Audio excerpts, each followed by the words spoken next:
Meeting, so I call the meeting to order. We already said the pledge. So go ahead, Tim. I'm going to start with your primary budget overview. So my mic was off, but we have called the meeting to order. We have a quorum. We said the pledge. And now we're going to let Mr. Anderson start with his primary budget overview. Thank you, Commissioners. So we have the 2024 preliminary budget for you. The revenues, I'm currently on the, within this, there's this packet that you have in front of you, Commissioner Didier, Okay. On the, a few pages in, I'm going off of that. I can also put, Starts up with the 2024 budget highlights. yes, Okay. that's kind of what I'm going off right now. Okay. So revenues, in the prelim, they're up, they've increased, 349,000 from the previous year. And I'll get over some of the, primary reasons why we're seeing some of those reasons as we get further down on this sheet.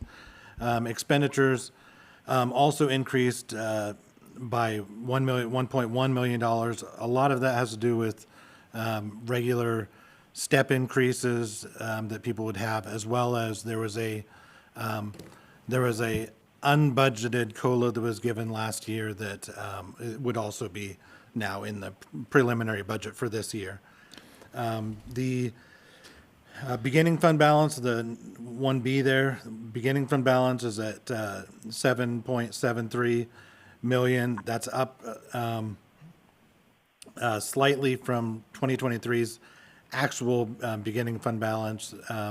That's a really early number, though, and as I think that number was based on April revenues and expenditures.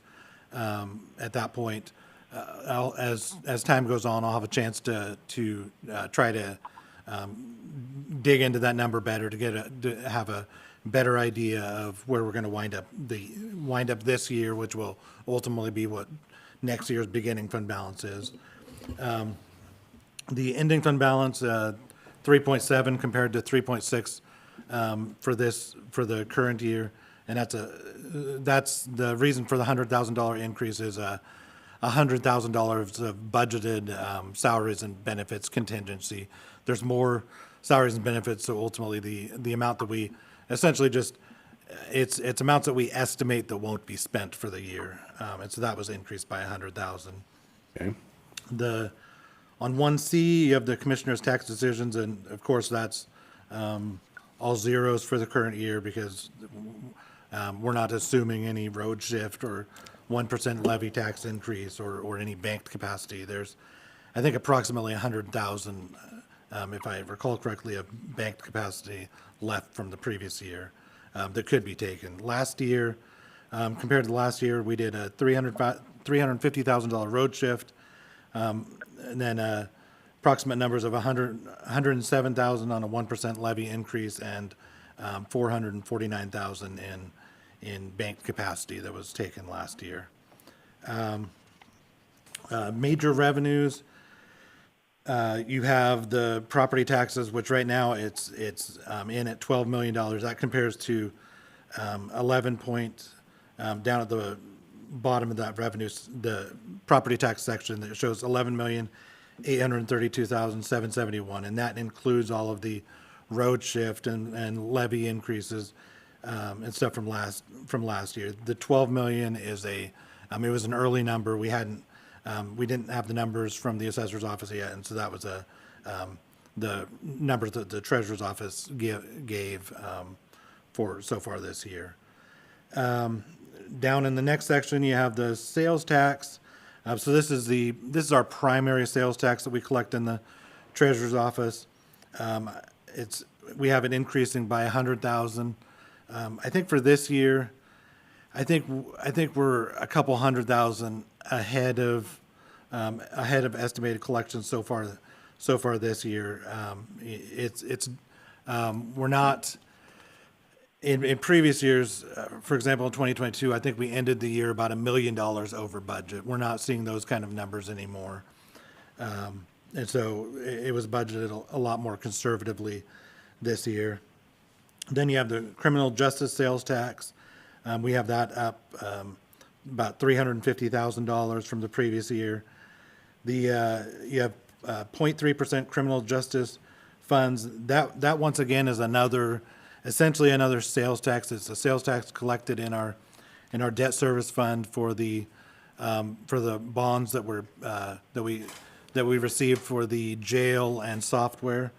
And so there's money that's the excess essentially from that fund, which is sales tax revenues, is transferred into current expense. And so we've got that budgeted down slightly from last year at $4,356,000. The room and board Tim, prison. if Yes, I sir. may, if our sales tax is up, how is that 3% criminal fund tax down? I think it was budgeted probably pretty aggressively last year. I think we're slightly under budget this Okay. year. If I recall correctly, I think we're a couple $100,000 under budget. And then just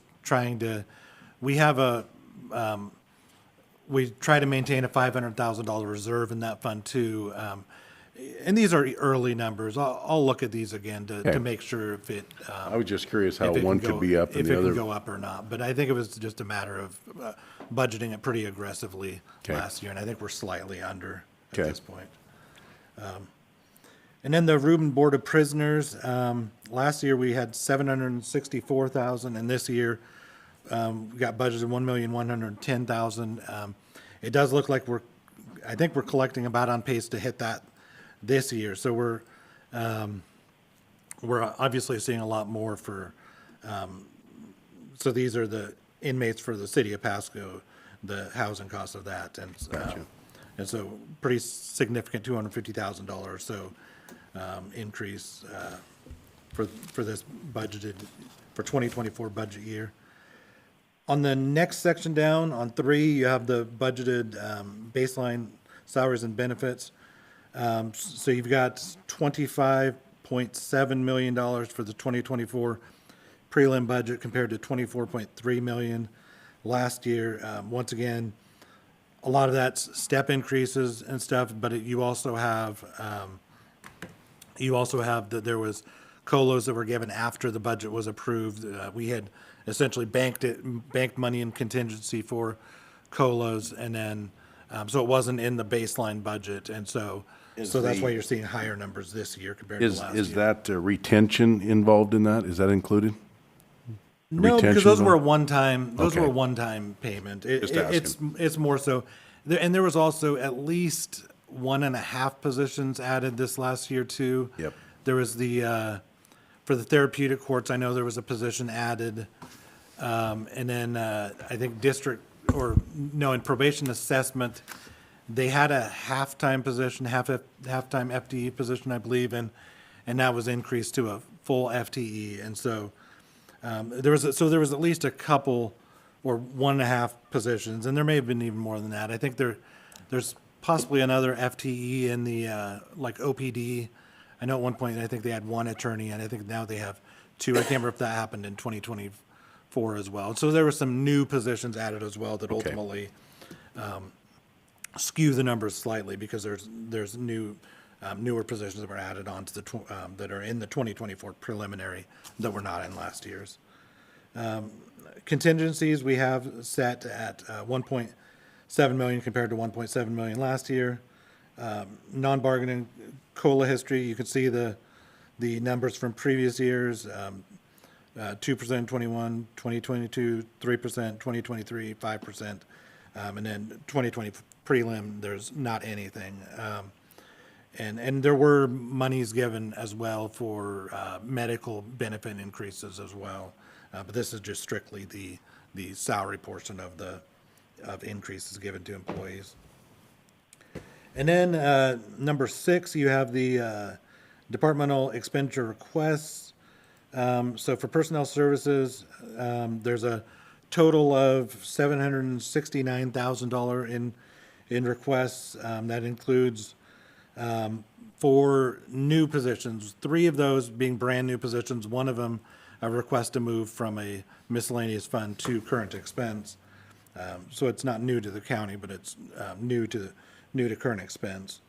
And then just other reclassifications and regrade requests are in that number as well.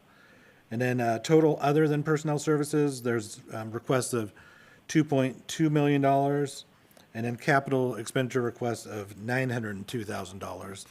And you can see there's more information on tab 5. There's in your binder, there's information on all of the, there's a breakdown of all the position requests. And then followed by that, there's a section on estimated COLA costs for various COLA levels, 3%, 4%. And then following that, there's a capital outlay request summary that totals up to the $903,000 of requests being made for this year. But you can see each of the itemized items being requested. And then we have, on number 7, there's a miscellaneous fund revenues and expense budgeted of $94.4 million. That is down some from the previous year, and a lot of that has to do with we had been budgeting, I think it was like about $15 million for potential work that might need to be done on the jail coming out of capital projects funds, and that is now removed from this preliminary budget. All right. And Shows us down to 8 million. yes, in the miscellaneous funds budgets. Yes. Yes, correct. No, it's fine right now. Thank you.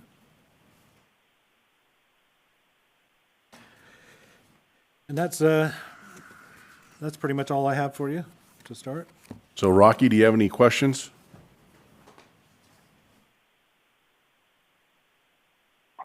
No questions at this time, so thank you. Okay. Well, Tim, good job as usual. Thanks, sir.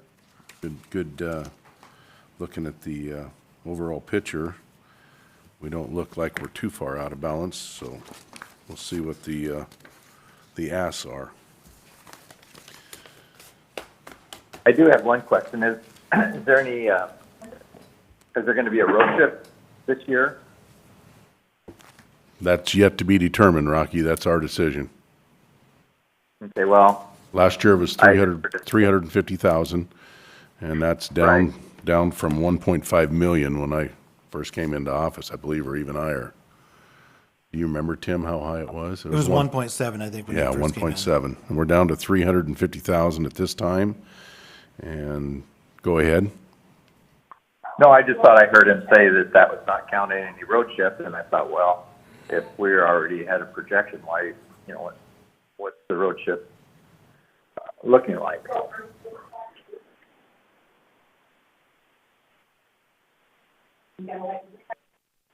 Okay, because that'll be determined by the 3 commissioners later in the budget cycle here. Yeah, I understand that. I just thought I heard him say that was not counting any road shift tax this year in the budget.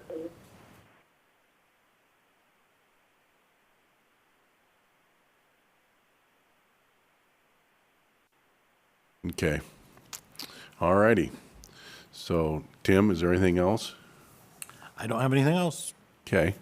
And if everybody don't mind, if we take just a 5-minute break, I got a gentleman in the room that I need to help him get out of here because he is a busy man, and then I'll be right back. So at this time, we'll take a 5-minute break, and then we'll be with the assessor.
I'll go to my book.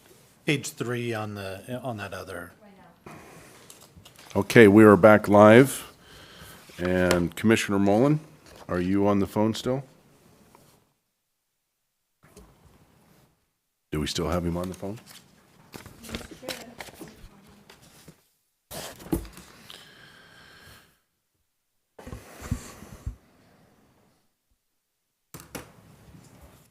Commissioner Mullen, can you hear us?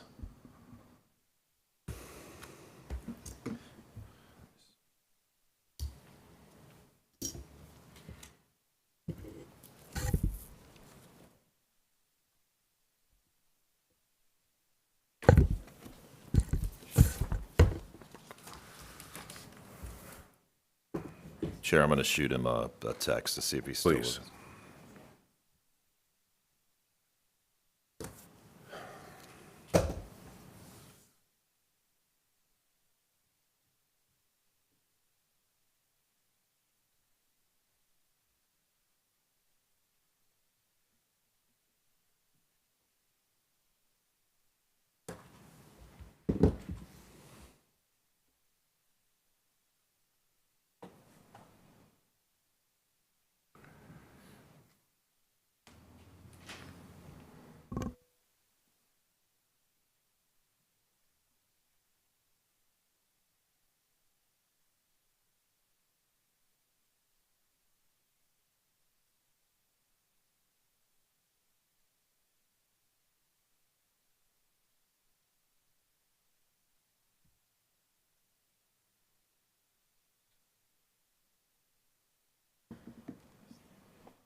Are you still with us, Rocky?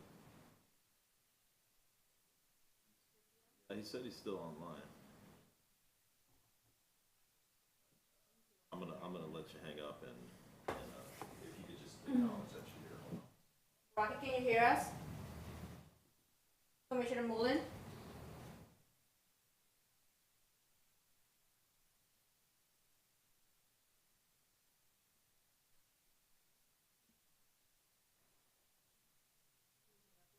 I don't know. Is line punched in right now? That is. Nobody messed with the speaker, did Did they? he mute himself?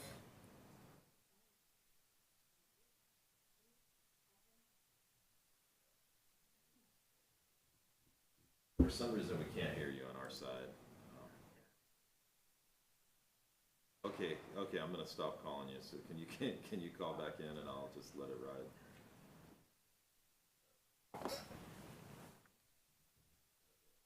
I texted it to you too, just in case. All right. Okay,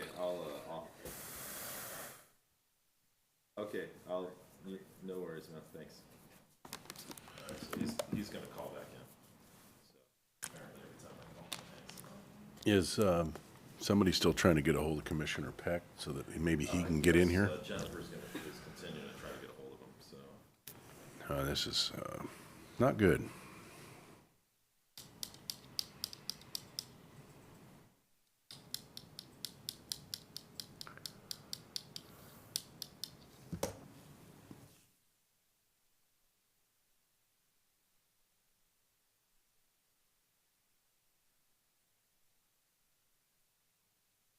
So you could see when he calls in, right?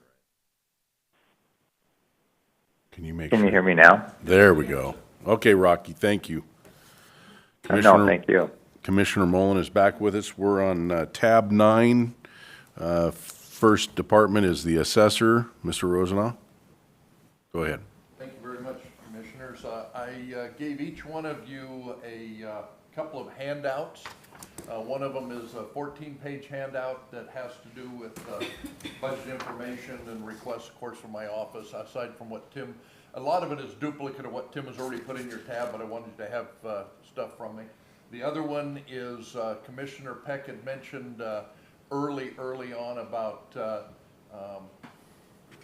stating some of the RCWs for our mandatory, or what our departments are mandated to have to do. So I gave you another sheet of the primary RCWs mandating my office. Not all of the RCWs. It's they're extensive. They're way more than, I think there's 4 or 5 pages I gave you, and it would be 20-some pages. So, but those are the primary ones. So you at least have those for your review of what we're statutory obligated to have to do for the assessor's office for the county and the other all the taxing districts within the county. So Tim has brought up the budget worksheet, which would be current employees' salary, not any requests for additionals out of the office, but as the current staffing that we currently have. I think Tim's showing a slight reduction in the unemployment dollars, and then of course, if you get into the personal services total, I mean, below that, the Non-baseline? well, you've got non-baseline, but you've got like $3,000 that we've reduced. Oh, is it not on? Oh, sorry. Okay. $3,300 in the line 64 for you, non-baseline small tools. That's a reduction from the previous year. We don't anticipate having as much of a need for small tools, baseline tools. We'll need some replacements. Some things, maybe a chair or two for the office, but that's a reduction in the budget by $3,300 on those. We do have an increase if we take a look at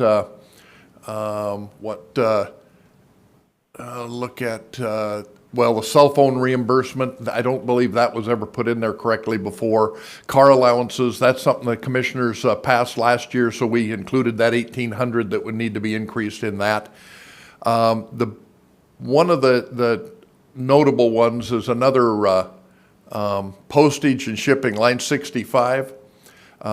We are seeing already in June, we're at 14,000 expenditures, and we only had an adopted budget of 11,500. We're absorbing that overage out of other budget line items because the postage has gone up hugely, and the Department of Revenue has required us to do more mailings with more pages in the mailings to all of the taxpayers than we've had to do previously. So we've increased that request by another $4,500 from last year's budget, which should cover the expenses for postage.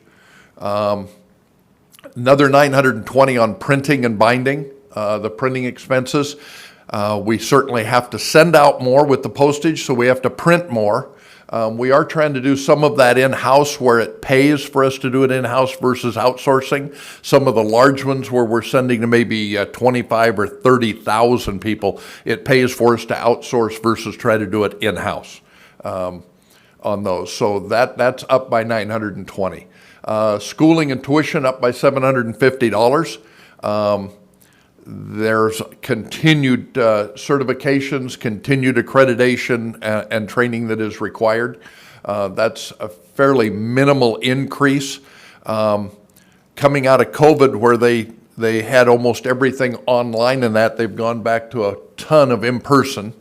And a lot of those require us to send our people clear over to Olympia, Tumwater for the training and pay for motels and that versus being able to do online. If they're going to offer this year any of it online versus in person, we certainly will take advantage of that this next year. But currently, the budget is based on what they're showing as a schedule for that. The Department of Revenue has also changed what they are allowed to furnish in the way of training. And so the State Assessor Association has had to take on additional requirements with the IAAO to provide training and certification levels, and then what we have to do is pay for those fees and that training. So I think that pretty well covers that page of it, unless there's any questions from anybody on those particular. You got any questions, Commissioner Mullen? Yeah, my question would be, on your mailings, are they bulk mailings or are they going to individual people? We do both, Commissioner Mullen. If an individual has multiple properties and we can put it into one mailing, we do that to save, like big manila envelopes versus individual ones. If people have multiple ownerships, though, and some people do, it may go to the same address, but there's more than, there's not exact same ownership on the parcel. We're required to split that out. Because of different ownership, different partnerships, corporations, and so forth, even though they may use the same mailing address on that. So we do take advantage as much as possible of that bulk. So I guess my question would be better directed at, is there a blanket mailing that you're mailing out, the one that goes to every single household? No, it varies every year on the change of value notices. Any change of value notice at all, that property will get a change, whether it's up or down. If there is no change of value, then of course they don't get a mailing. So all of those are determined on changes. Personal property, everybody gets a mailing that has a personal property listing, but not all have a personal property listing. Not everybody in the county does, just businesses, farms, so forth. So it's not like we just have a blanket mailing to every taxpayer or registered voter in the county. So you don't have any that are blanket? No, none. Every one of them has to be customized. All right, thank you. Yeah.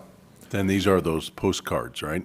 Some are the postcards where you do a change of value, but some of them are actual full sheets. Especially if you have complex properties, they get several pages, and all personal property get multiple pages. Is this an RCW that we have to do it through the mail, or is this a possibility of doing electronically email? So we offer electronic. The people can choose electronic on some of those mailings, and they're done.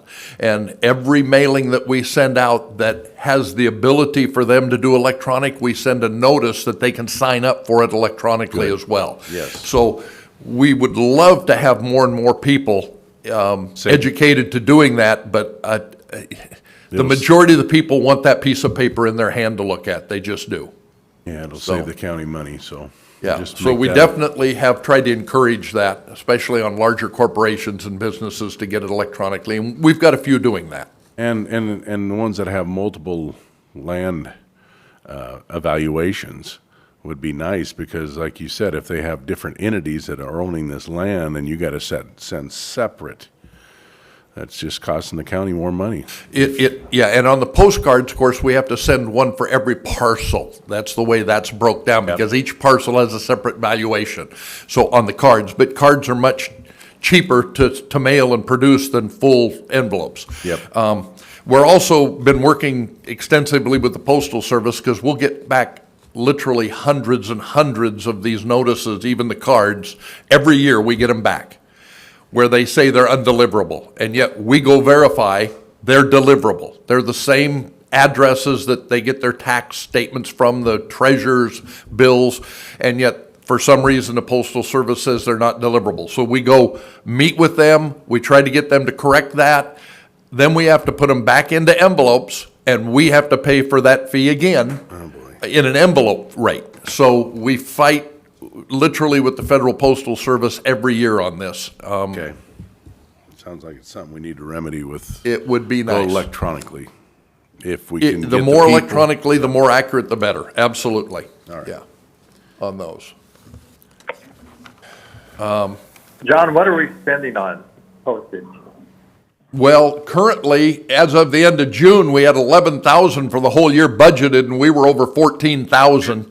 Now, that's to be honest, that is very conservative, Commissioner Mullen, on what it could cost. We could easily be at 30 or 40,000 if we didn't tried to join these up and send numerous ones in one envelope and so forth. So, I believe, like the treasurer that has to send out their tax statements every year, I think they're $20,000, $30,000, $40,000 for theirs. So, it's very expensive with the Postal Service and with the raising of the rates. So it is going up. There's, like I said, we're over 14,000 as of the end of June, when we budgeted 11.5. It's still 14,385. Yeah, as well, of we've still got another mailing yet to do this year, so it'll be higher than the 14.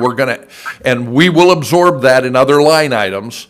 We've cut back as much as we can on the printing and some of those to be able to offset that cost this year, so we don't go over in our baseline budget. Our bottom line, we will not be over in our office. Acquiring more properties to send these to, too. And more complexities, yes. There's more properties that they're going out to. Okay. So several hundred a year added on every year. Okay. Yeah, actually, I would say that those numbers are pretty conservative, because I would have thought your mailings would have been more than that. So thank Yeah, you. we're being very, very conservative and frugal as possible, not cheap, but frugal in trying to save the county money in those areas. So there's no doubt it could easily double that if we weren't as cautious as we are in the office.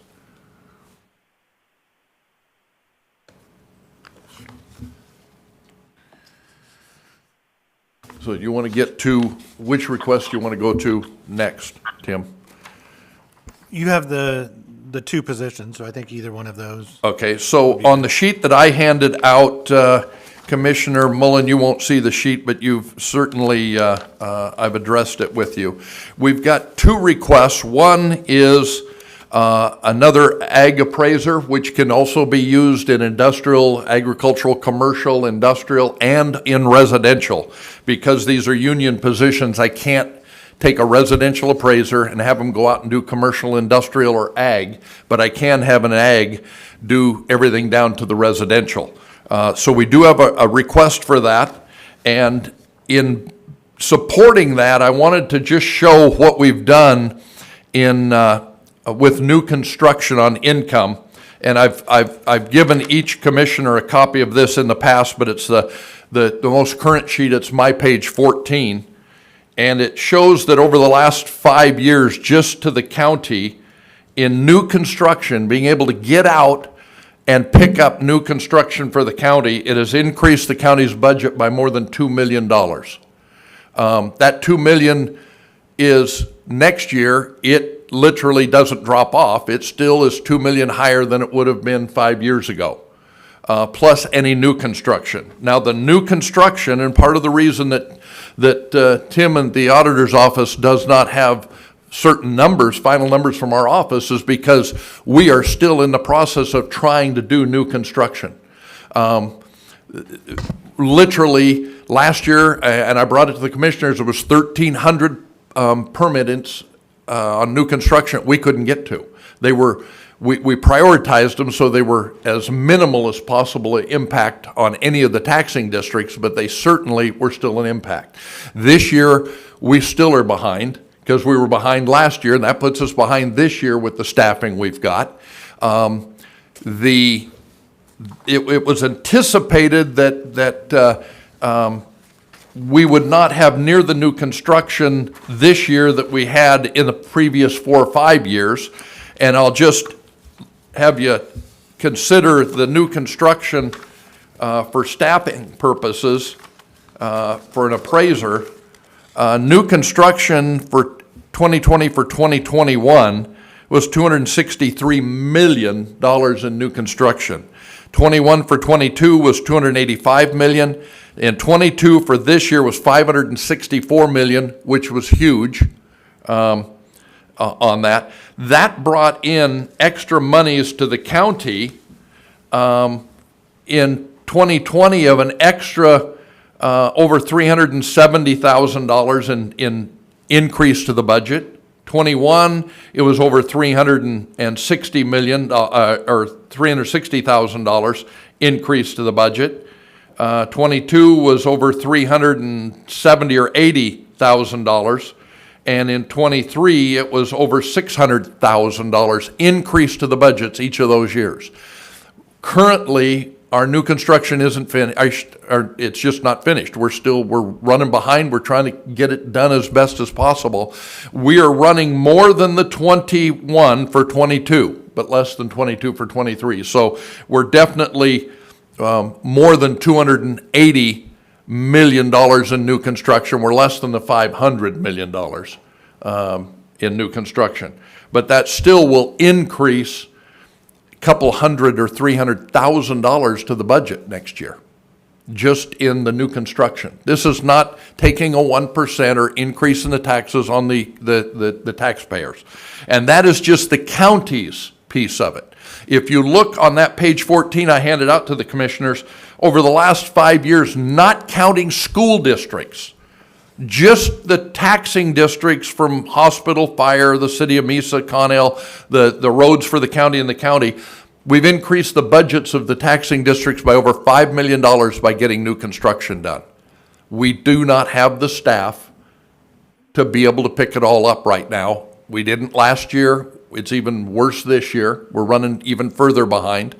And my chief appraiser at one point went over 5 weeks without a single day off, a Saturday or a Sunday, because she's exempt, trying to keep up with this, and it's not sustainable to be able to increase that kind of growth for the county and the other taxing districts without another body, which is right in line with what I told the commissioners when I came on board the end of March of 2021, and I told them, I said, currently at that point in time, I could get by with a staff of 14.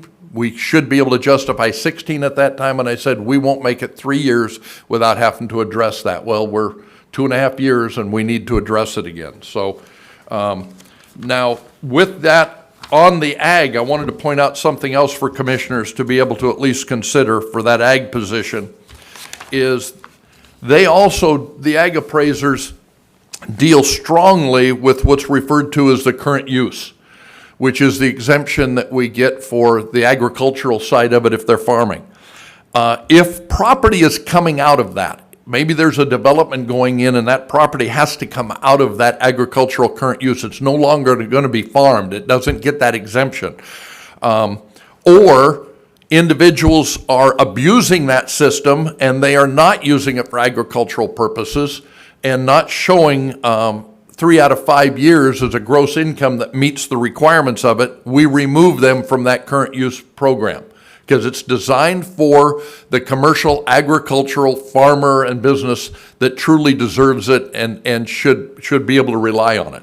So just to the county, in the last 5 years, just to the county, in those removals, we have brought into the county's coffer, not the other taxing districts, but to Franklin County's coffers, over $499,000 in current use removal fees and interest that the county got, plus they got their 10% share of $1.3 million for another $130,000. So literally over $600,000 in current use removal has been brought into the county's coffers,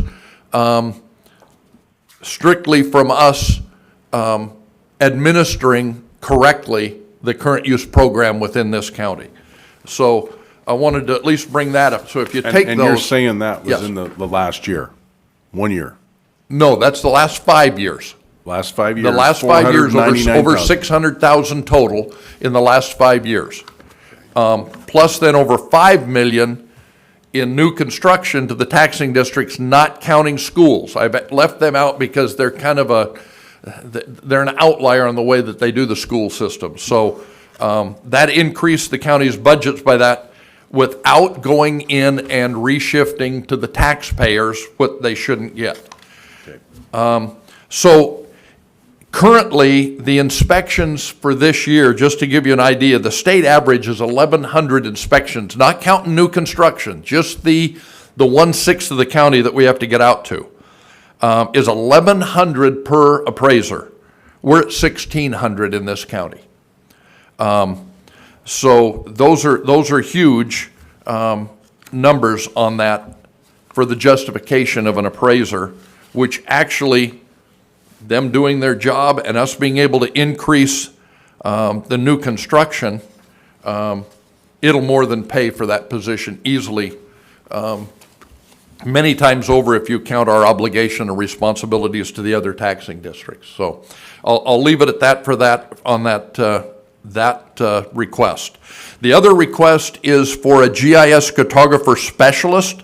We currently have a GIS cartographer technician. This would be adding a specialist position and moving the current tech to that specialist position.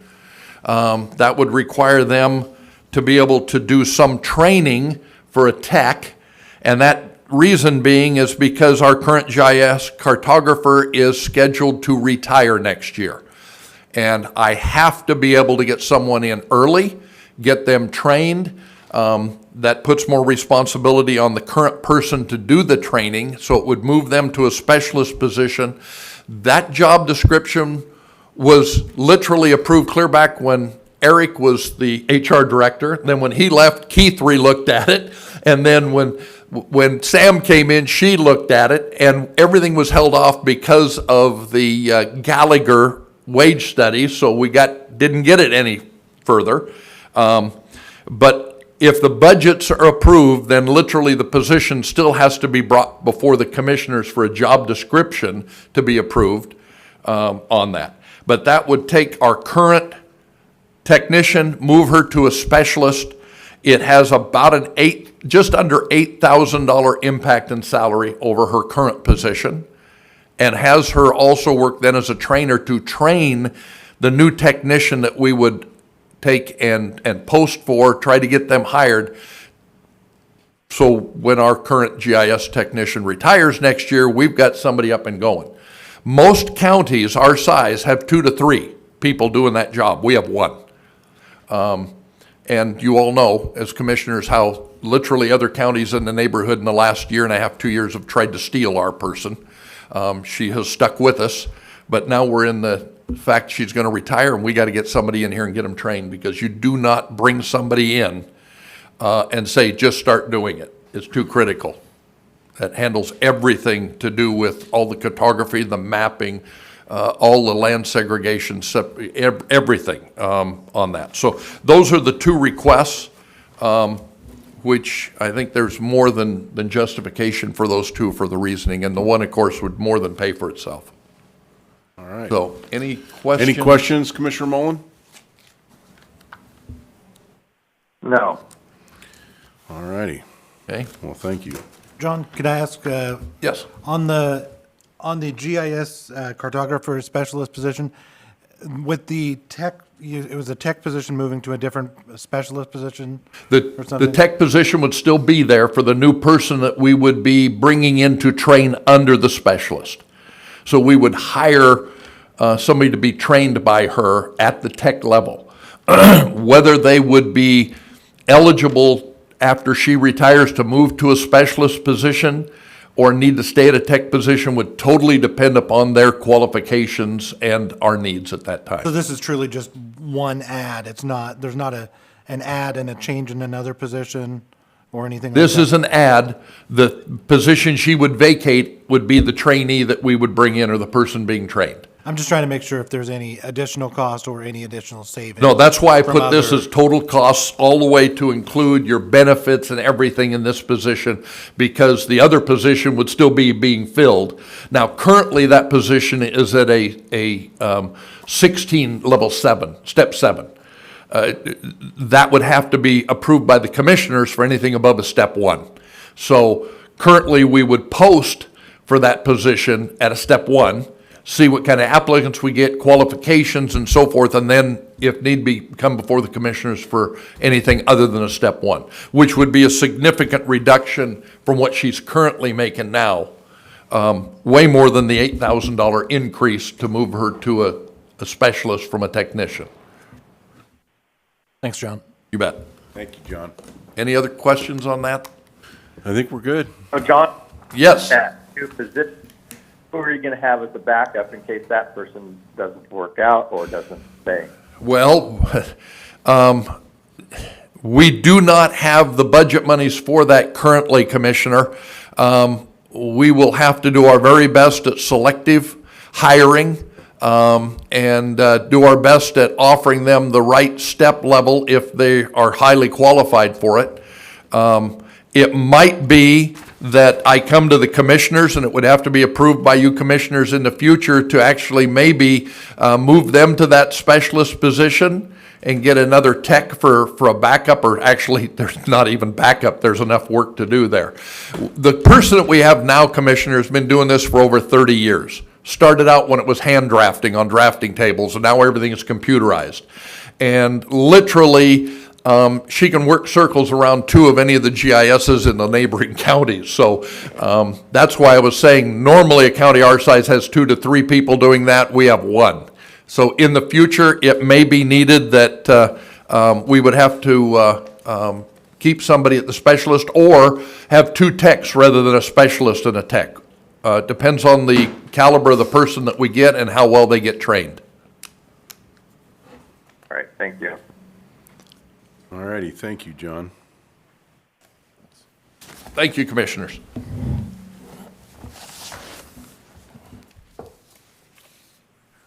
Next, we have the treasurer. It's tab 23.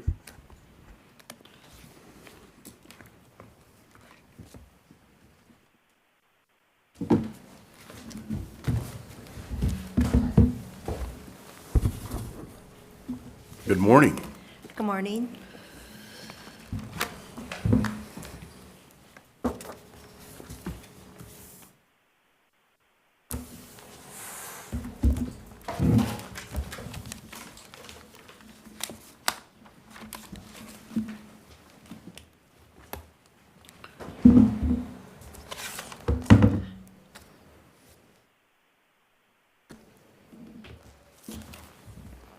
Okay, so how would you like me to start this? Just, you want to go line by line, or you want to pick out the bigger items, or? Whatever you want to do. Probably the bigger items, but I guess we've got to distinguish what's big item, not say 10,000 or more, wouldn't you, Tim? Sure.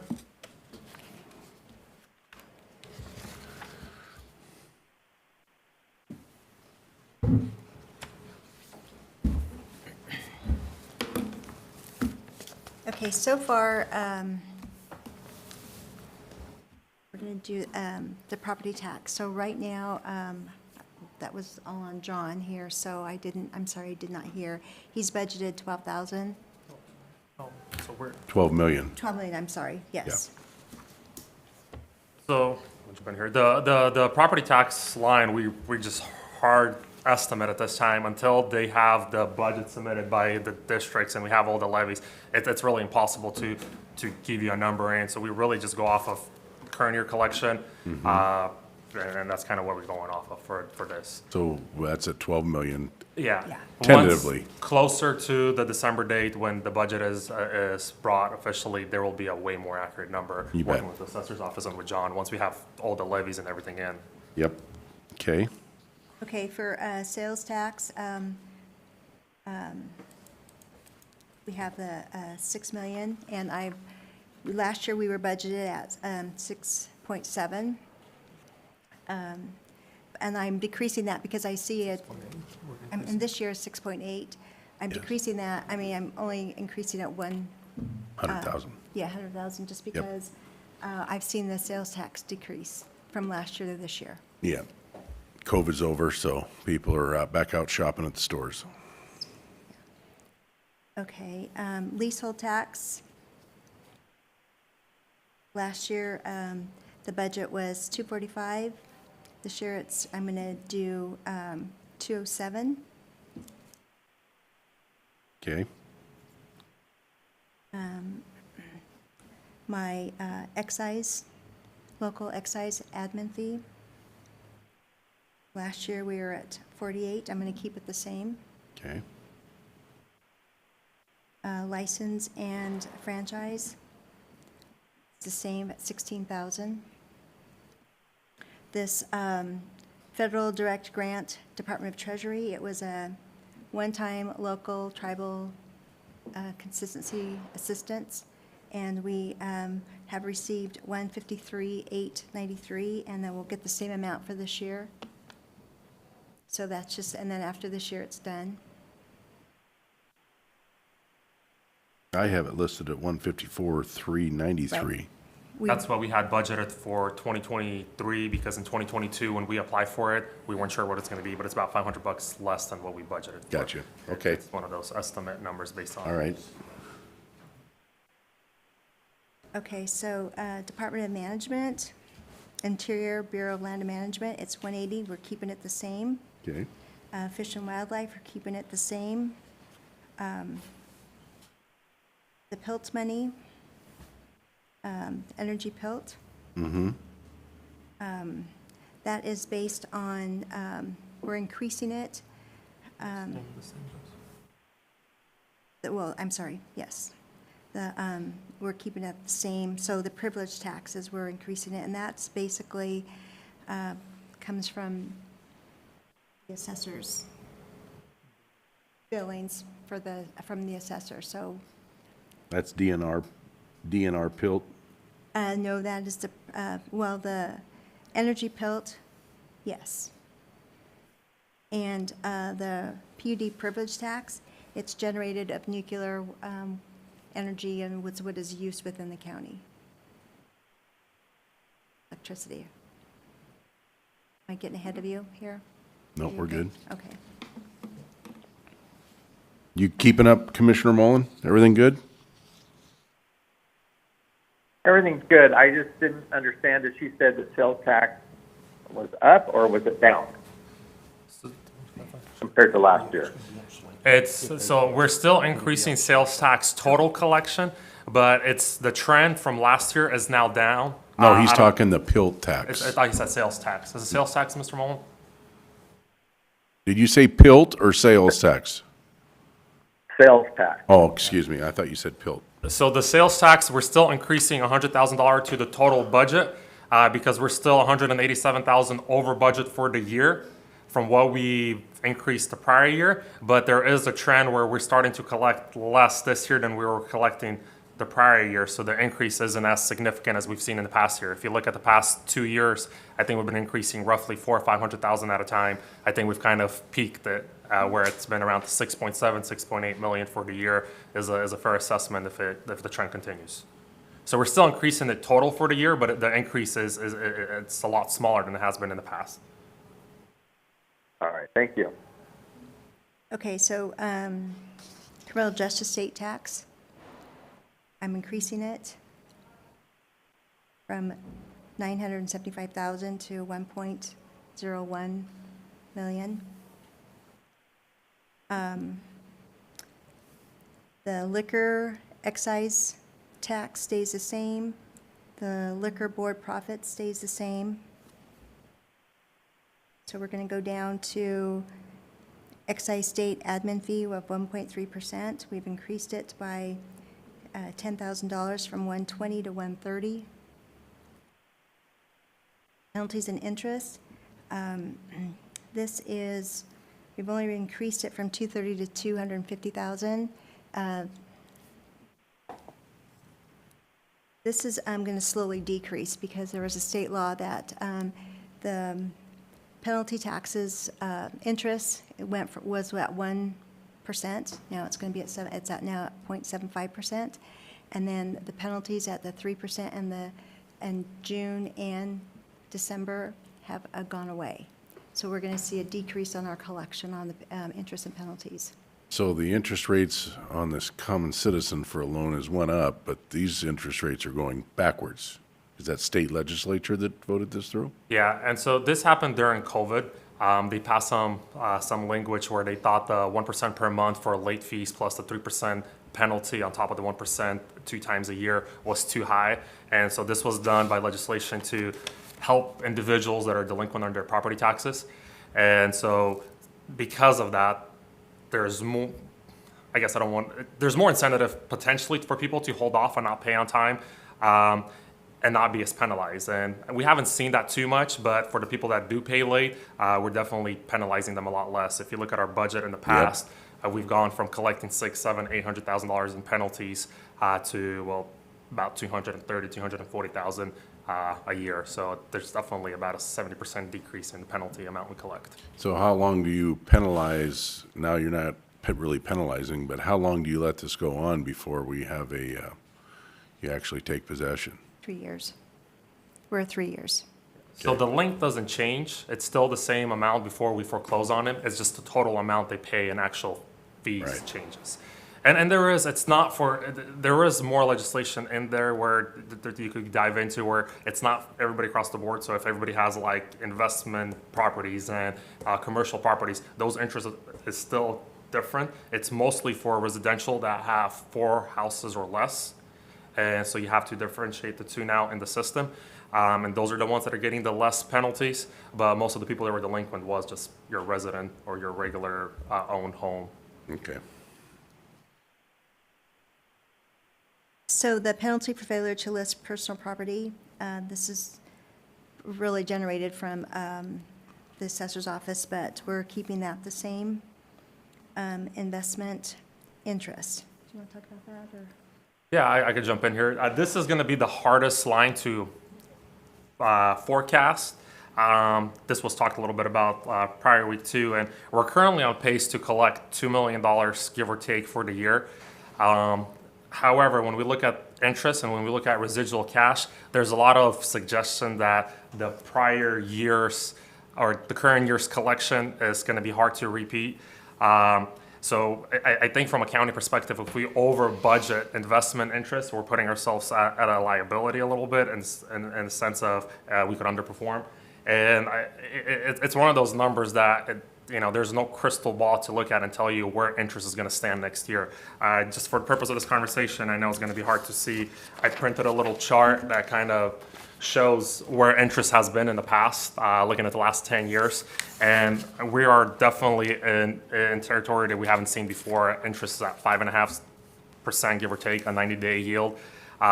The chances of that interest remaining the same, nobody knows. I mean, it's just one of those things where nobody knows what the Fed's going to do the next 5 times they meet. Yeah. But if you look historically, the past 10 years, we have not been this high, and more likely than not, history repeats itself, and it's going to at some point slow down and kind of go back to whatever the normal is. And on top of that, residual balances have been lower than they've been in the past. So I really think from a county strategical approach for forecasting, somewhere in the $1.5 million would probably be the wiser number to forecast. And even that, I believe, is still fairly aggressive. Russ, I think it's in our history, but it's probably outdates you. It's back in the Jimmy Carter era, and you go back and look at that history. I did. And so if you look in the 70s, 80s, there was interest where there was 20%. There's a lot to that too. That I don't know how much of that is the budget conversation, but there's a lot to that as far as the society we live in today versus society 40 years ago. We're a lot more interest dependent. We're a lot more credit dependent. And so if you look from an economical standpoint, and if you look at the standpoint of how people and consumers go out and buy things, it's unsustainable if the interest is too high. And so I think and that's the question to answer for every single economical person out there is, at what point does the Fed say, okay, this is high enough, our inflation is what it is, or how much do they still push to try to get that inflation to that 2% that they've been trying to get it to? And nobody knows. I mean, it's one of those things that nobody knows what the Fed's going to do next. And there's people on the Wall Street guessing every single day, and some of them get it right and they become rich, and some of them get it wrong and they lose a lot of money. Yep. All righty, thank you. Okay, so the next one is interest from investment. So this is our interest that we have with our bonds, our CDs, our money markets, things like that. So it's gone from 62,000 to 120 because it's a guaranteed, unless it's a callable. Yeah, and that's from bonds that we currently have purchased that we're going to receive coupons from. So that's 120,000 based on the bonds we currently have. The more bonds we get, that number could change, but. Okay. And so the same thing is the interest services fees in the bank. That's basically when we're investing for other districts. Okay. That's $50 per month. It's up 10, right? Yeah. Yes. Okay. That one is there's a percent that you get from the districts for investing on their behalf, and then there's like a max fee you get. And so because the percent is so high right now, everybody's pretty much paying us a max fee, which was is gonna $50 a month per district, but it adds up. And I was gonna say, you're probably pretty conservative on that one, aren't you? well, The and actual- that one, it's a flat fee that we only get, so we It's can get a legislative. max of $50 from the district, Gotcha. period. And so we Okay. pretty much get $50 a month from every district right now for investing on their behalf. Okay, So this interest received stayed the same. This is really random. This is what we receive from DOR when somebody fails to pay the amount that's owed to DOR, and then they go back and they do an audit, and then we collect on it. So our budget, our expenses. Any questions about our revenues before we move to our expenditures? any questions, Commissioner Mullen? No questions at this time. And I'm good. All righty.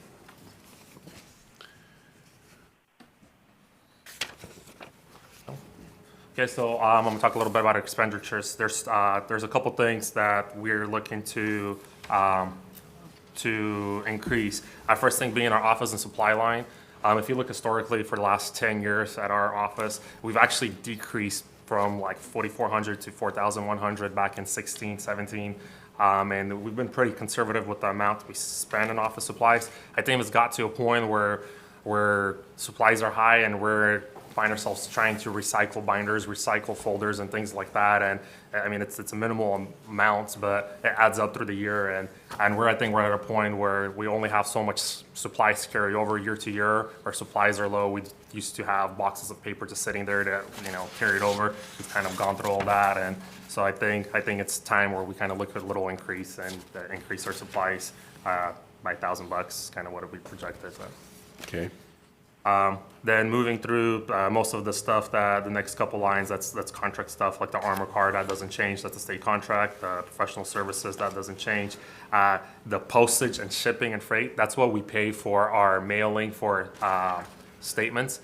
The cost for postmark has gone up. I think it was like 50 cents back in 2018, and it's gone up a few cents every single year. It's now at 62 or 63 cents per letter. Yep.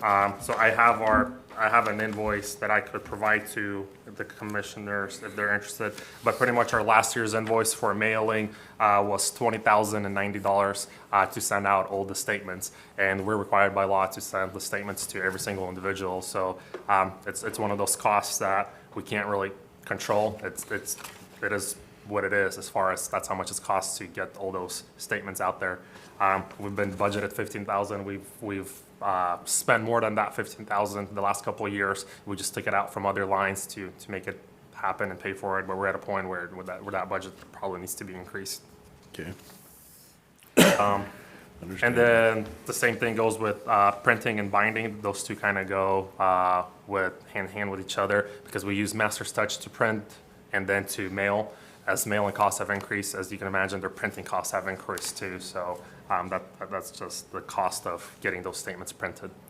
Another thing that's not on here that I submitted later, and I don't know if this is an appropriate time to talk about it or not, was we're also asking for $3,000 for tuition reimbursement. There's an approval that needs to be done first by HR and county administrator. And the way the current county policy reads for tuition is you submit that by November 1st and then that gets discussed. In the past, if you look in 2018-19, if a department wanted that, they put that on their budget and then if it gets approved, it stays there. We currently have an individual that's 2 semesters out from receiving her BA in accounting and she's in an accounting position. And so an 80% reimbursement would cost the county just under $3,000 for the year.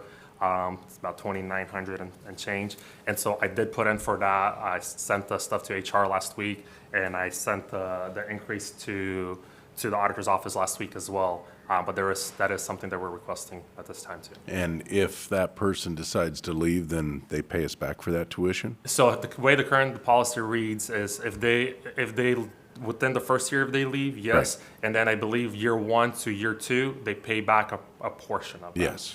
But yeah, there is a policy in place currently that does guarantee the employees stay or pay back. And then there is pretty strict requirements too. You have to get Bs or higher, which that's good, but it's still, when you're doing BA and you're working on all that, usually they say Cs get degrees, right? And so it's not just Cs, you have to actually pass and you have to submit your transcript showing that you did well. And so that, that was communicated to the employee, if this was to be approved, that those standards would still apply. Good. Thank you. Anything else? Commissioner Mullen, any questions? No questions. Tim, Mike, anything? No, sir. Thanks. Looks No, I good. don't have any questions. Yeah, looks good. Don't want any additional positions? Are you offering, or? No, I'm thanking. Thank you, guys. Right. Good budget. Looks great. All right, that moves us down to District Court, and Trinity will be on the phone. It's tab 17.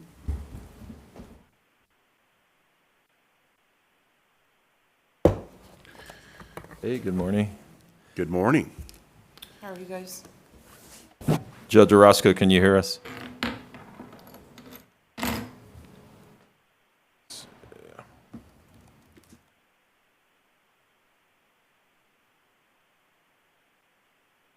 So you're putting that in the treasurer's line there? Yes, I'm trying to get that in. You're on top of things, Tim. You are very good at what you do. All righty.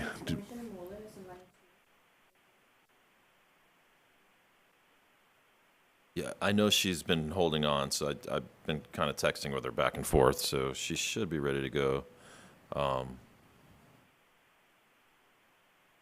Because I'm assuming that we could have more than one person on over the airwaves. Yeah, we've done that before. Okay.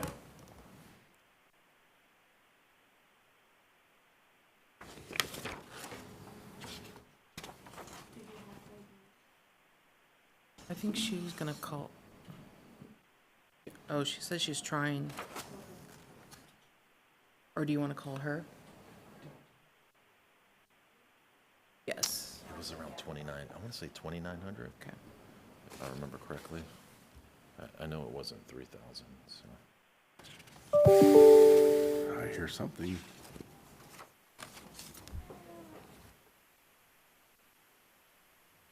If we can get her on, we might get up to our Yeah, agenda times. who knows? That was a nice presentation by the treasurer's office. Yeah, I mean, they've done it before, so that was nice. You know, it's succinct Been and good. bam. When we get down with Trinity, I'm good just to keep going. You guys Might as well, yeah, might as well. I mean, keep it moving, that way we get caught up, and hopefully Commissioner Peck shows up. I know Commissioner Mullen might have things he's got to get to, so yeah. cover. Need a second guy. Yeah, I don't know what the heck's going on with.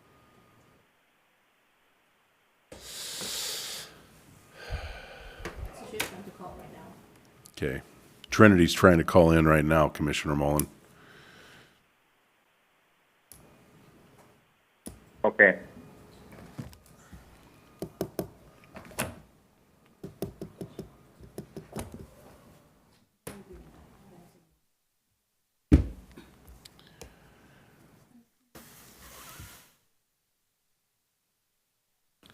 Kelly, I thought you told me you were all amped to do this on your own.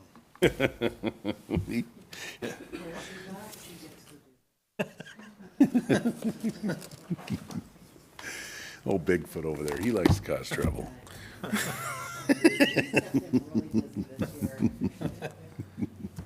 guys have had a lot of stuff happening.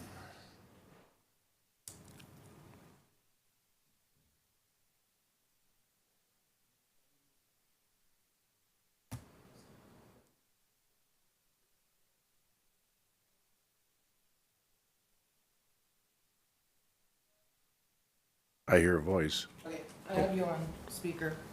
There we go. That'll work. Fantastic, thank you. Yeah, there we go. That's being innovative right there now. Can you hear me?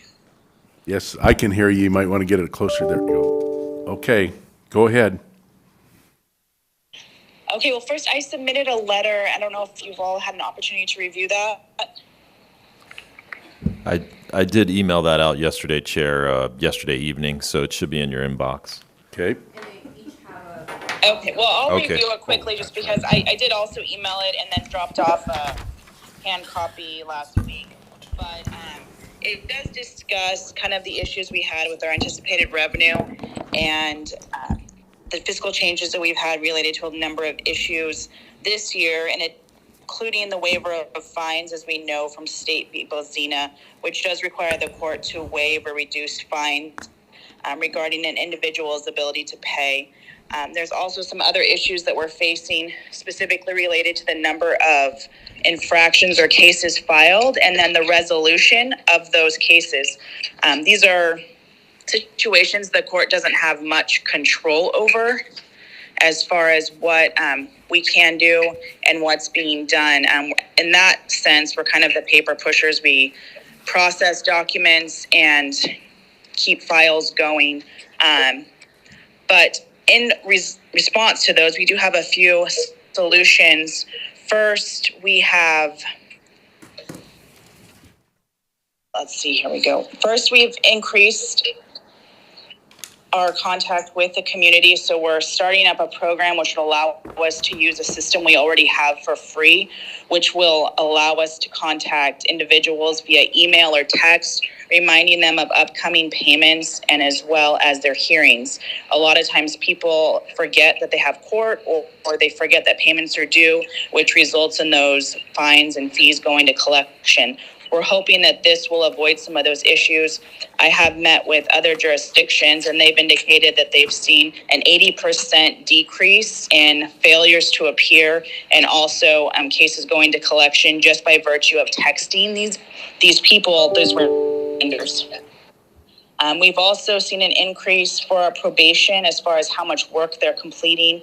And as a result, we have increased the rates in which individuals pay to use those probation services, which I think will kind of keep us at least on budget. It may not, well, and obviously we're not supposed to really generate any income, but I don't think it's going to cause a huge impact, but it's also going to allow us to keep the positions that we currently have.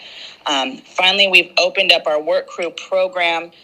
We've increased the number of hours that we are open, and then also are attempting to open up to Adams County, which will allow that court to take advantage of our program, paying at a rate of $20 per day, and that work will be completed solely in Franklin County, so Franklin County residents will get the benefit of the services provided by work crew. I think that if you look at our budget here and you look at the issues, traffic infraction and criminal traffic infractions are what are down, and that is again just related to the number of filings and the resolutions of those cases.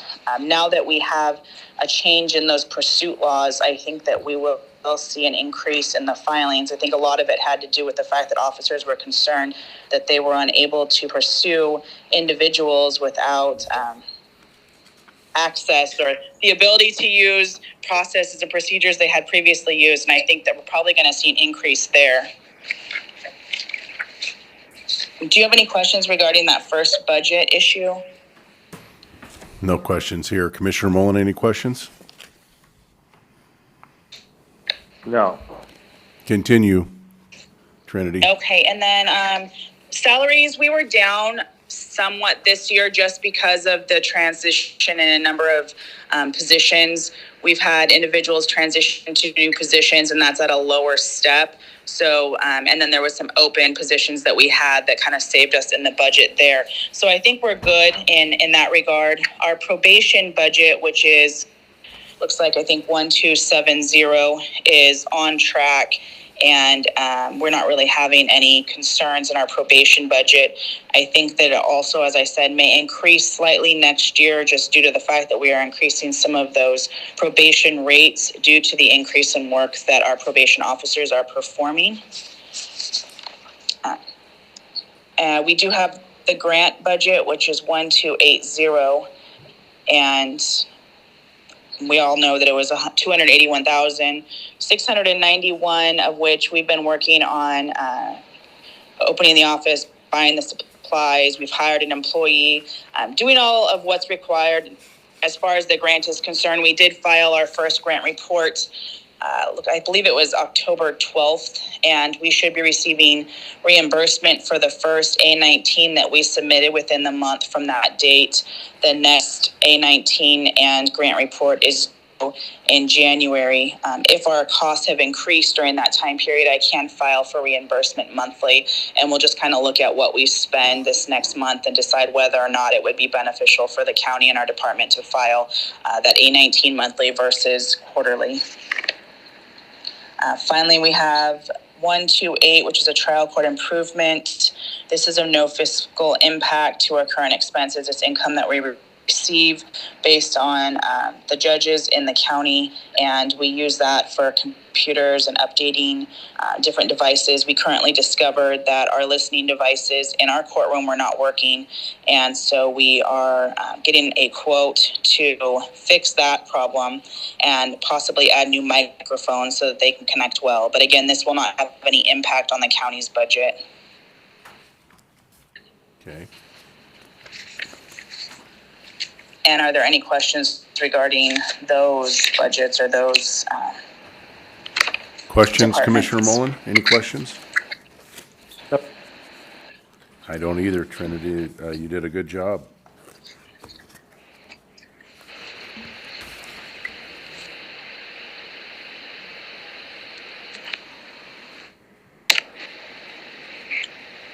Are you there? Yes, I said you've done Okay, it. we're cutting out, I think. Yeah, you've done a good job. No questions so far. Do you have more that you want to present? Well, the only other thing is I wasn't aware make requests at budget meetings, so that's kind of something I'll keep in mind for next year. I know that the county was considering increasing some of our employees from a 7.5-hour schedule to an 8-hour schedule, and we currently have an individual who's worked with us for 33 years and is at a grade 14 step 7 at 7.5 hours. And unfortunately, I've recently discovered that he's actually working 8 hours. He just doesn't check in really, I don't think, until it's time. So if I could submit the request, I know I'll probably end up having to do this in a meeting, but just be aware that I'll probably be requesting he be increased to an 8-hour schedule so that he can be adequately compensated for the time that he's spending at work. Okay. All righty. No questions, Commissioner Mullen? No, just look forward to that request because we shouldn't have people working and not being compensated for it. Yep, I agree. All righty, well, thank you, Ms. Roscoe. Thank you. Have a good day. Keep up the great work. Thank you. All righty. We're going to skip the break. We're trying to catch up on time, and we are scheduled at 10:55 for the clerk, and we're 5 minutes early. And they're here.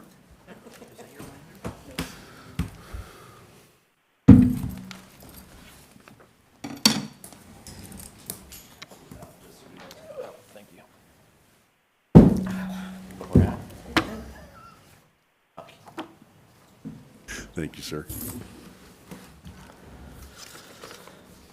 What I handed up right now is just a little bit about the mandated functions of the clerk's office. There's also a PowerPoint that gives you a little more information, and then another document that was prepared by Waco some time ago, because I had heard that it sounded like Commissioner Peck had requested information about mandated duties. Well, he's got it. It's right So he's there in got front it. of him. Thank you for that. You're welcome.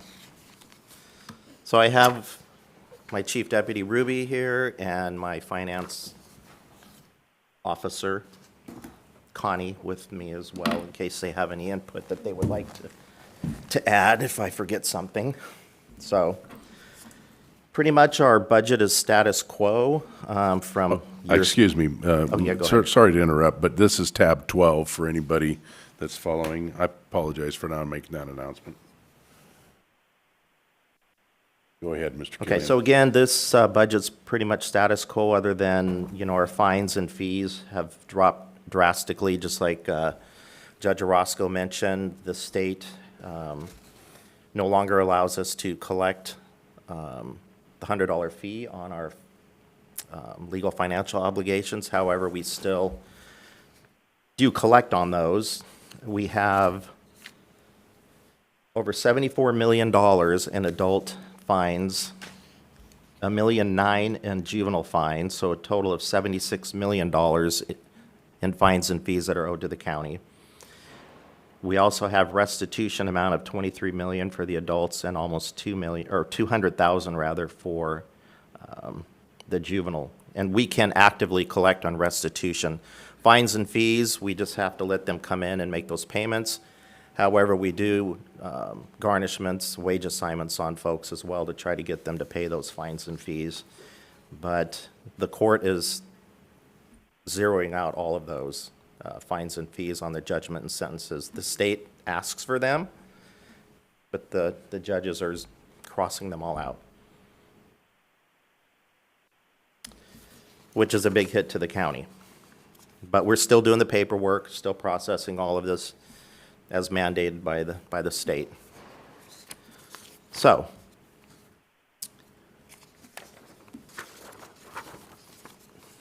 if you don't have any questions on that, we can go with our expenditures, which I've reduced. Travel in my travel for juvenile and for Our Lady of Lore mental hearings, adult drug court, and juvenile drug court, since we appear remotely for those matters, so we don't have any travel expenses on that. So the total, including the reduction of professional services, is $6,611 less in travel and professional services for next year. Is that because you're doing virtual? Yes. Yeah. Thank you. Yeah, and it saves time for staff, driving to juvenile court and to the Justice Center in Benton County for those hearings, because they are for the drug courts and they're not held here, they're held over there. And so I Yeah. just said, we're just going to appear remotely That's, on those cases. well, thank you on behalf of the taxpayers.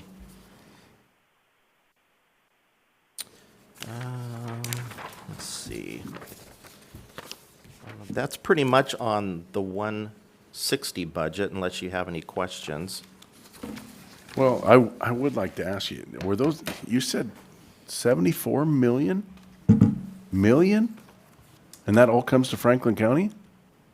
Well, it would be a split. The state gets a portion of I it would- when we yeah. collect it, but that's the total accounts receivable since we went on SCOMAS, which is the old operating system, which was in 1984.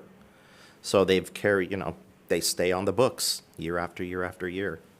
And then there's 12% interest each year on top of those. I think we need to create a collection agents. Well, we're not allowed to do that. We had thousands of cases at a collection agency, and they were unable to collect on them. Well, had to you pull just them didn't back. hire the right guy. That's right. We need to get a bounty hunter. There you go. Yeah, it's a lot of money. Wow. It's a lot of money. And we were doing really well with collections until the state, said it's not lawful to bring them back for court or to issue warrants on these folks. Wow. I don't think, do you have any questions, Commissioner Mullen? I don't. No question, just curious of why they're, or who is releasing the debt on that collections.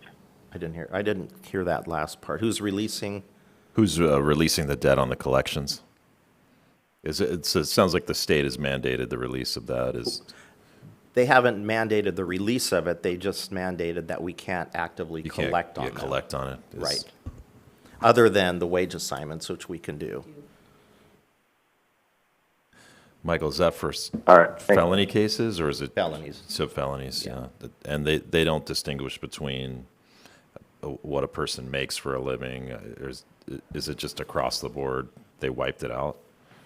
Well, it's not wiped out, except for, I don't know if Mr. Briggs can speak to that part, but they, They're not it's collecting. a choice Yeah. that the judges are Right. making. Yeah, I'll just say that they can't collect if the person Is indigent, is indigent. Oh, I see. And everyone's indigent in the court system, but not forever, but we can't go back and say, are you indigent now? right? Yeah, So once they get sentenced, the fines get waived. The non-restitution LFOs are all waived generally. however, we saw with the State v. Blake, when people knew that they could get their fines and fees back for that. Oh. How many have jobs now? A lot. A of lot, the huge people percent. are- But then we had to give them their money back. Of course, the county we recouped all that money as well from the state, but still taxpayer money, Yes. bottom line, Yep. yeah. Wow, Yeah, that's eye-popping. doesn't make sense to me. So no crime victims, Yeah, crime victims are gone now too. no DNA fee. Yep. So we Who have a court says- system that is still borne by the taxpayers of Franklin County, even though it's a state court system. They can't say crime doesn't pay anymore. Yeah, All right, so, we'll move on. okay, we do still get a grant for our LFO collection fund. It's roughly $12,000 a year. That budget, since we've really not used much of that money over the years, is at $81,000 in that budget, which could be used for salaries, computers, furniture, those type of things. But it's pretty much just sat there over the years because we haven't had the need to use it. And it's just accumulating. It Yes. says 81,000 right now? Yes. Okay.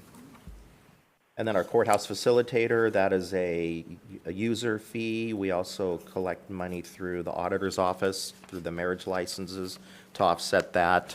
And that's where people come in and they meet with Michelle Dolvin, our contracted facilitator, for certain family law matters. And they pay for those appointments. It's $35 for 30 minutes, instead of having to go out and hire an attorney.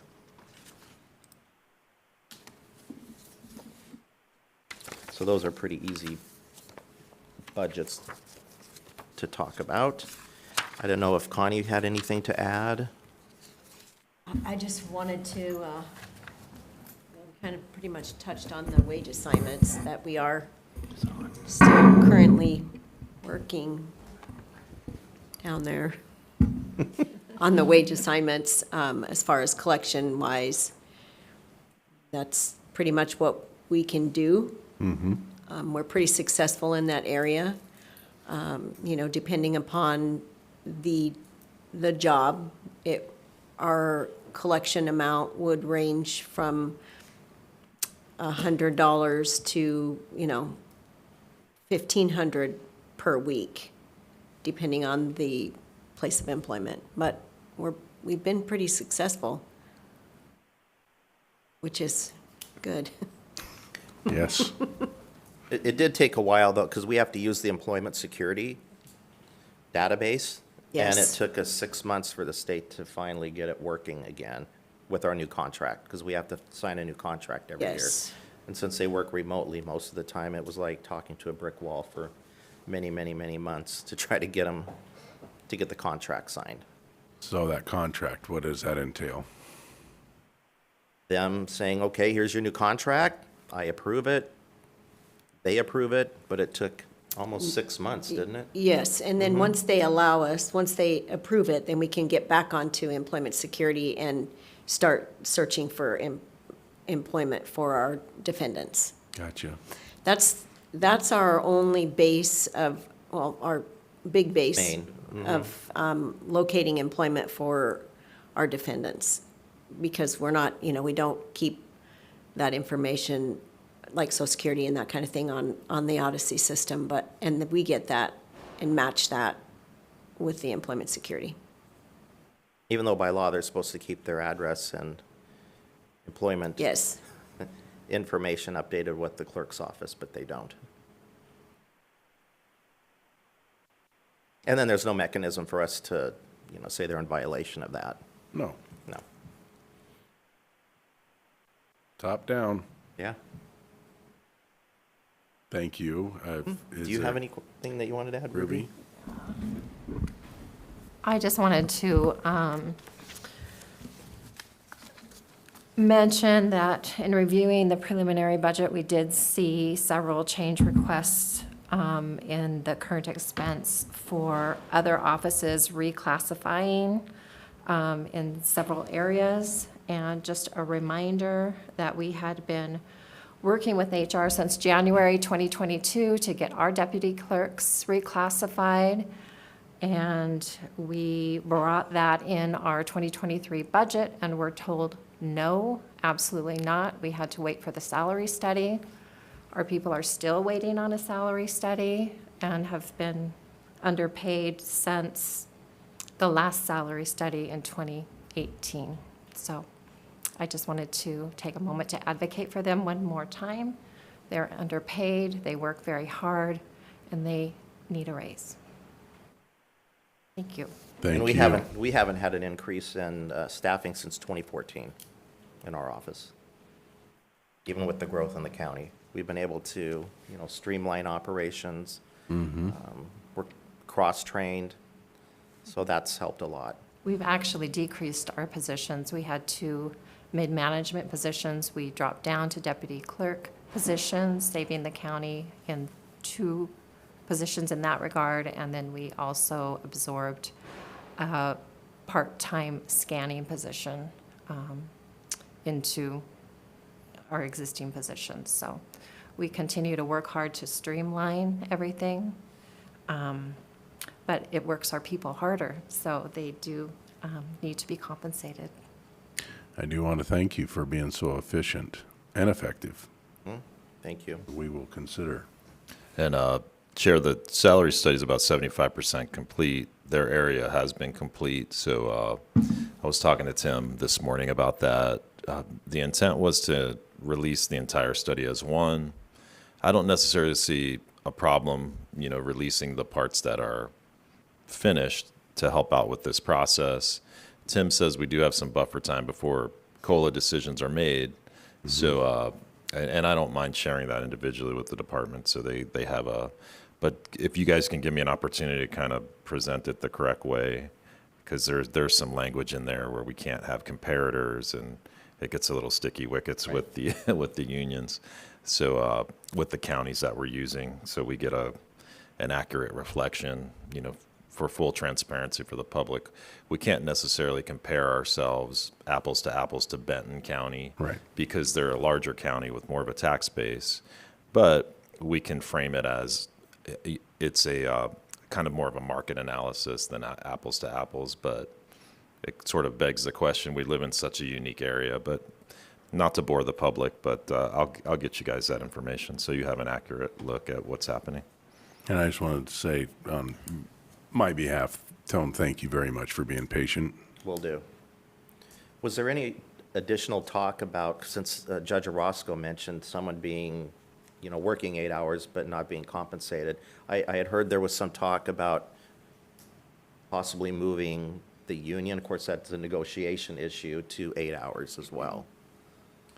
That's something that we have looked at, myself, Margot Wilder, our HR director, and Tim. We've talked about, because I think that was done many years ago, and no one can seem to quite remember when we actually instituted it, but it was done as a cost-saving measure, but it's sort of antiquated and doesn't make sense. But there are some departments that enjoy that. It kind of gives more flexibility. So I think we would have to, and Mike, correct me if I'm wrong, like your department, a lot of your employees like that 7.5 hour because it gives them more flexibility on the PTO. Well, I haven't really asked them. Have you guys heard anything?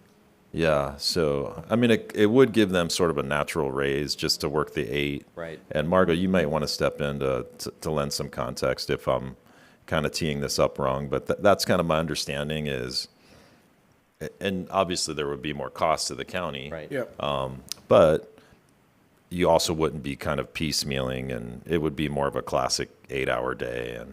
And I still think directors could offer flex time if they wanted to work 4/10s, but it just sort of depends. I'm more of an advocate of how does it work best in your department. But Tim can probably lend some expertise as far as, I don't know if we'd want certain groups working 7.5, others working 8. Does it necessarily matter? It seems more of a budget issue anyway. Yeah, I think a budget issue, and then just, I mean, I don't know if, I don't know if different departments just have different perspectives. Right.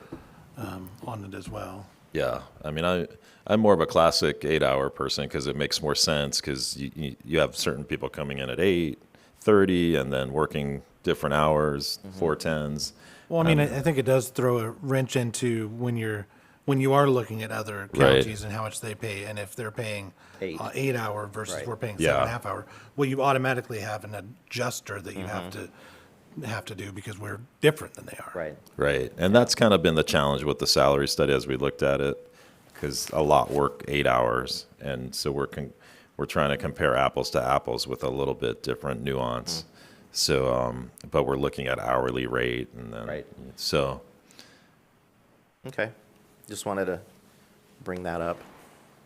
Maybe have a discussion with your employees and see if they are all in favor of that, because like Mike said, some like that 7.5 hour better than the 8, but find out from them. Yeah. Okay. Thank you very Thank you. much. And thank you for keeping Thanks. your budget tight.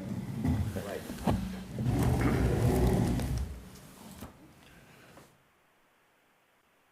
All right. We'll move down to the last category before lunch, and that's Human Resources Disability Board. Ms. Walder. Good How are you morning. doing? Good morning. Oh, and it's tab 25.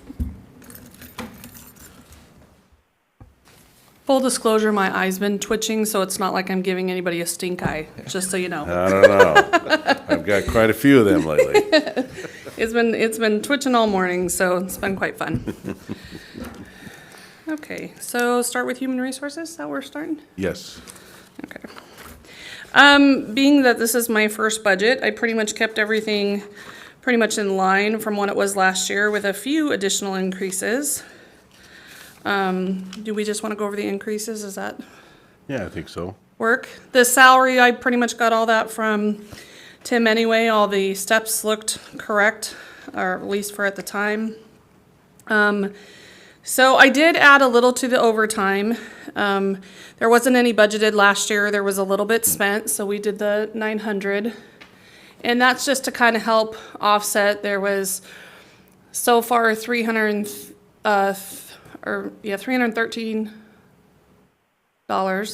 right? Did I say that right? And then for 23 and then 22, there's a little over 2,000. So just to put a little something in that fund for when it does get utilized. That was pretty much it for salaries. Jumping down to, let's see, what's this? Advertising, I yeah. think.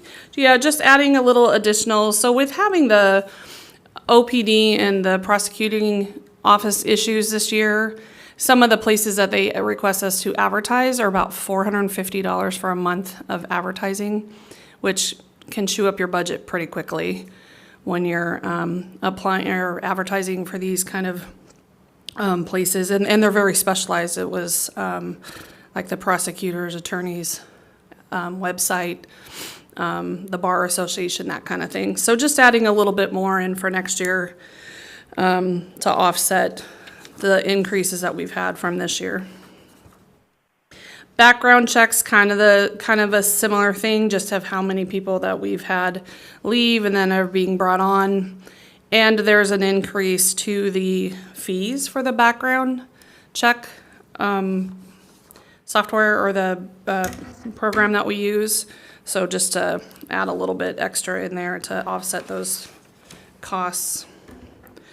Travel and training just kind of going together, being that this HR department is relatively new. Any training that we can possibly get would be beneficial. Some of the training we can just do virtually. There's not a lot of travel. Some of the things there would be travel. So it's just adding a little extra from what was on last year for this year, and then trying to make the best judgment I can for the location and the cost of it. So that was that. And then I think that was pretty much it for that. If I could ask one question, so we have the 225,000 on professional services, which ultimately was for, I think there was two different components last year, 200,000 and 25,000, but it was related to the compensation studies and stuff like that. And so I don't know, and we may need to reserve some of that still because if it's ongoing into the next year. Yes. Then we may need some of that, but is there some that can go away as well? So far, I've only received one invoice, and I think it's in the teens, maybe to 20,000. I don't exactly remember what the total was that I've only received so far for this year. So some of it could probably most likely come down. I just don't know how much of it's going to be able to be paid this year versus next year. And then I think contracted services, we are losing Kevin Wesley as a negotiator for the county for the some of the union groups. So some of that could potentially come down too. Do we have somebody to replace that? As far as I know, Tony Menke might be taking that up, but Sean Sand's office and maybe Sean himself has been working on that. Okay. So yes, it could come down. I just don't know what all those amounts are. We can revisit it as we get a little further and figure out how much is, try to get a better idea of how much is going to be paid this year. Yes, absolutely. All righty. Good question, Tim. Any other questions for the HR budget? Questions, Commissioner Mullen?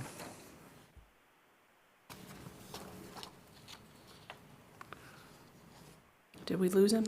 No question. No questions. We got him. Okay. All righty.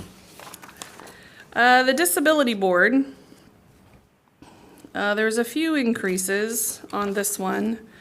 One of the biggest ones is this long-term care.